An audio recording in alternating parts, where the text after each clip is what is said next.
पिछले 60 सालों में मिस्टर ओलंपिया के कंपटीशन में कोई भी इंडियन फाइनल में क्वालिफाई नहीं कर पाया है। जीतने की बात तो अलग होती है, लेकिन हम लोग फाइनल में भी क्वालिफाई नहीं कर पाते हैं।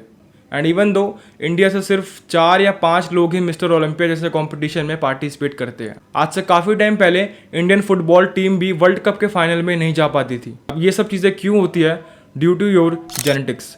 तुम जितना मर्जी कोप अप कर लो, लेकिन तुम्हारे जेनेटिक्स इतने अच्छे नहीं है कि वो इन सब चीज़ों पे कैपेबल हो सके। तुम जितने मर्जी स्टीरॉइड्स ले लो, जितनी मर्जी दवाइयाँ ले लो, लेकिन जब तक तुम्हारा वेस्ट साइज, तुम्हारे शोल्डर साइज उस टाइप के नहीं होंगे, तुम उन कॉम्पिटिशन्स को नहीं जीत सकते हो, क्योंकि हमारे जेनेटिक्स ही वैसे नहीं है। इंडिया के genetics extremely weaker, extremely narrower, extremely shorter. हमारी बॉडी पर मसल बिल्कुल नहीं होगा, लेकिन पेट पर इतनी चर्बी चढ़ी रहती है कि हम बहुत अगली लगते हैं। अगर तुम इंडियंस की एवरेज हाइट देखोगे तो वो है 5'6" या उससे कम। वेयर एज अगर तुम कंपेयर करोगे यूरोपियन नेशंस कंट्रीज़ की हाइट को, एवरेज हाइट को, तो उनकी एवरेज हाइट है 5'10" या 5'11". एक्सेप्शंस यहाँ भी होती है, यहाँ भी 6 फीट के लोग होंगे एंड वहाँ पे 5-6 के लोग होंगे, लेकिन एवरेजली तुम बात करोगे तो इंडिया में 5'6" या उससे छोटे लोग पाए जाते हैं, लेकिन वहाँ पर इतने लंबे 5'10" या 5'11" एवरेज हाइट के लोग।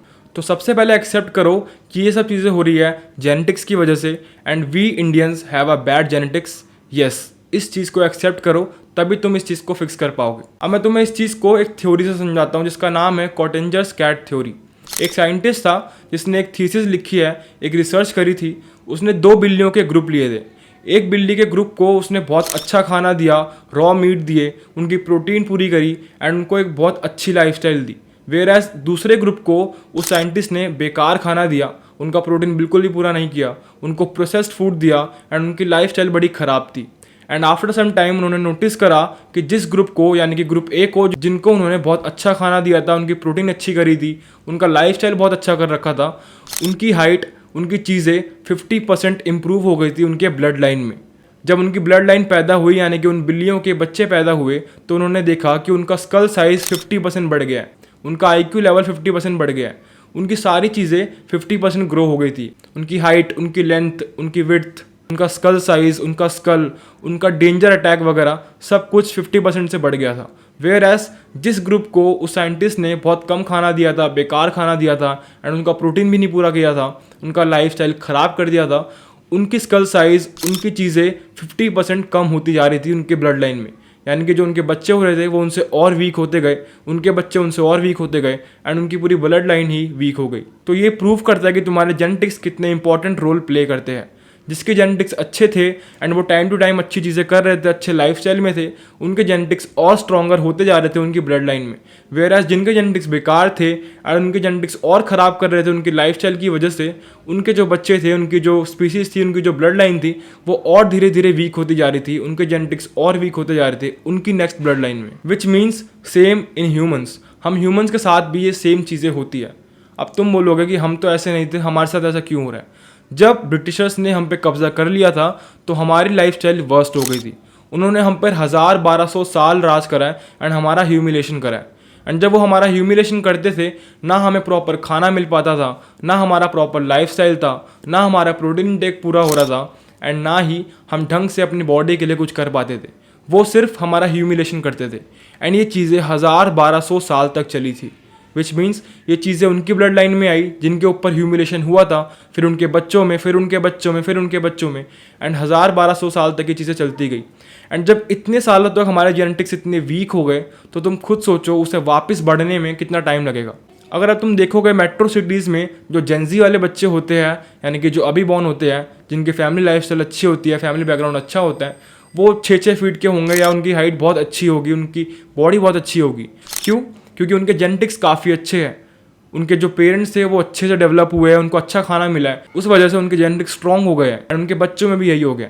आज के टाइम पे बच्चों की हाइट उनके पेरेंट्स से ज़्यादा हो जाती है। क्यों? क्योंकि उनको एक अच्छा लाइफस्टाइल मिल रहा है एंड उनके जेनेटिक्स धीरे धीरे इंप्रूव हो रहे हैं। दैट्स वाई जेनजी जनरेशन पिछली जनरेशन से लुक्स वाइज थोड़ी अच्छी होती जा रही है। अगर तुम स्ट्रॉन्गेस्ट कंपेयर करोगे तो जो हमारी पिछली वाली जनरेशन थी, हमारे पेरेंट्स की, उनके पेरेंट्स की, वो बहुत ही स्ट्रॉन्ग थी, क्योंकि उनको पता है ह्यूमिलेशन कैसे होता था।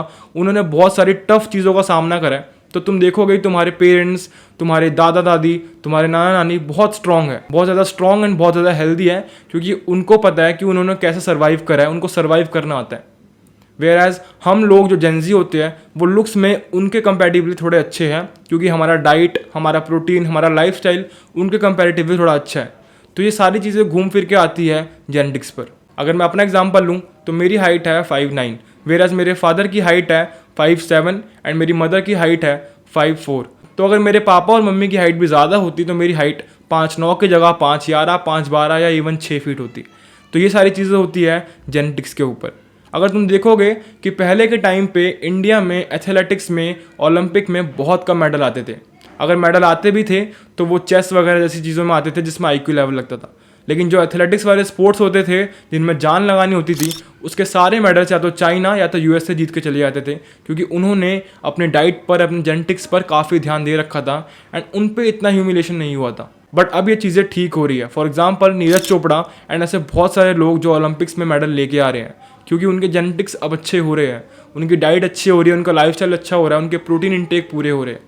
दैट्स वाई अब हमारी जनरेशन काफ़ी अच्छी हो रही है धीरे धीरे, बट इसे टाइम लगेगा, क्योंकि जो चीज़ 1000-1200 साल से ह्यूमिलेट होकर डीग्रेड हुई है उसको अपग्रेड होने में भी काफ़ी टाइम लगने वाला है।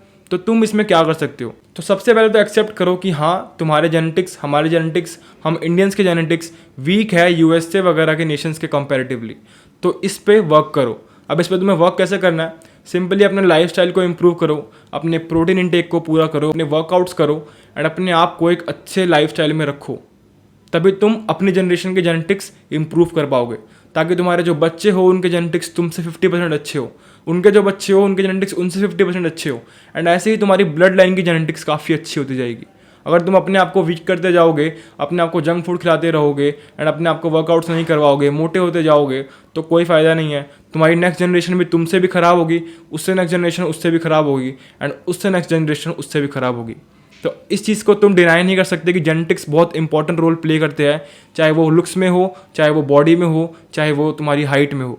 बट अब तुम्हारे हाथ में है कि तुम्हें रोना है या फिर अपने आप को थोड़ा इंप्रूव करना है, अपनी जेनेटिक्स की वजह से अपनी ब्लड लाइन को और इंप्रूव करना है एंड उनकी ब्लड लाइन को और इंप्रूव करना है। तो अभी अपने प्रोटीन इंटेक को पूरा करो, अपने वर्कआउट्स पूरा करो, अपना लाइफस्टाइल अच्छा करो एंड एक हेल्दी सराउंडिंग में जियो। अपने लुक्स पर ध्यान दो, अपने लुक्स को इम्प्रूव करो, ताकि तुम्हारे जो बच्चे होने वाले हैं उनके लुक्स तुमसे 50% और अच्छे हो। तो अपने लुक्स पर ध्यान दो एंड अपने लुक्स को चेंज करो, अपनी बॉडी को चेंज करो। That's all for today's video. I hope तुम समझ गए होगे कि इंडिया के जेनेटिक्स इतने वीक क्यों है एंड तुम उसे कैसे फिक्स कर सकते हो। अगर तुम्हें चाहिए एक 1-to-1 सोल्यूशन तो तुम ज्वाइन कर सकते हो मेरा 1-to-1 कोचिंग सेशन। तुम्हें सिंपली मेरे इंस्टाग्राम पे जाके मुझे DM करना है भाई, एंड उसके बाद मैं तुम्हें बाकी सारी डिटेल्स दे दूंगा। अगर ये वीडियो तुम्हें ज़रा से भी नॉलेजेबल लगी तो वीडियो को लाइक कर देना एंड सब्सक्राइब कर देना। मैं मिलता तुमसे किसी नेक्स्ट वीडियो में, तब तक के लिए अपना ख्याल रखना एंड काम करते रहो।